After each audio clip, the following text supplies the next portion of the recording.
रहिबो एवं गुण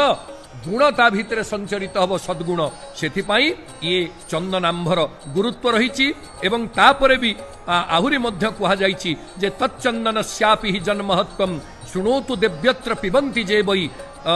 कुष्ठादि रोगेभ्य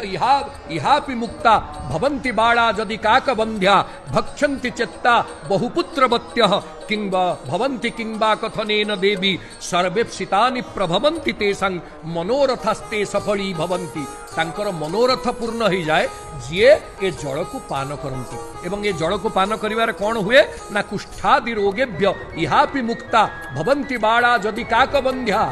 ये कुष्ठादि रोग जेते बड़ रोगरु मुक्ति पाइबार औषध होची ये स्नान जल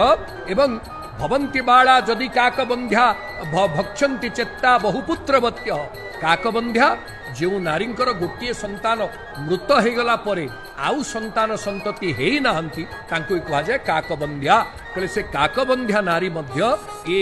स्नान जल प्राप्त हेले पुत्रवती होंती बोली शास्त्रीय सिद्धांत रे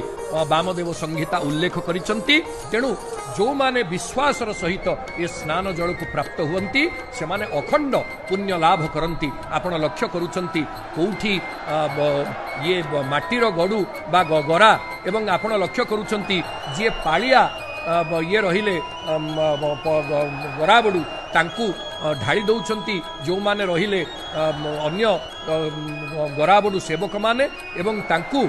पूजा पंडा सेवक पालिया मेकापंकर रूपा पिंगण को ढाली दौरान ये गराबड़ू सेवक माने एवं पालिया मेकापंक ठारू पूजा पंडा सामंत ग्रहण करी महाप्रभुंकर श्रीअंगरे लागी करुछंती तेणु ये जो पद्धति ये अधा मस्तक आपण देखंतु मस्तक ढालुछंती आग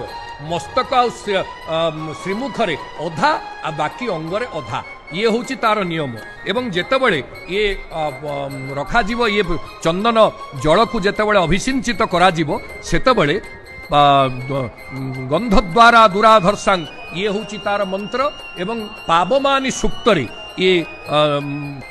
मंत्र पावमानी सूक्त द्वारा एक प्रतिष्ठापित करा जीवो एवं पावमानी सूक्त आपण माने निश्चित भाव में जानी आनंदित हेबे जे जो ऋग्वेद उक्त पावमानी सूक्त एवं तापरे आपण जे जानी आनंदित हेबे जे महाप्रभुंकर जो रहिची समुद्र ज्येष्ठा मंत्रेण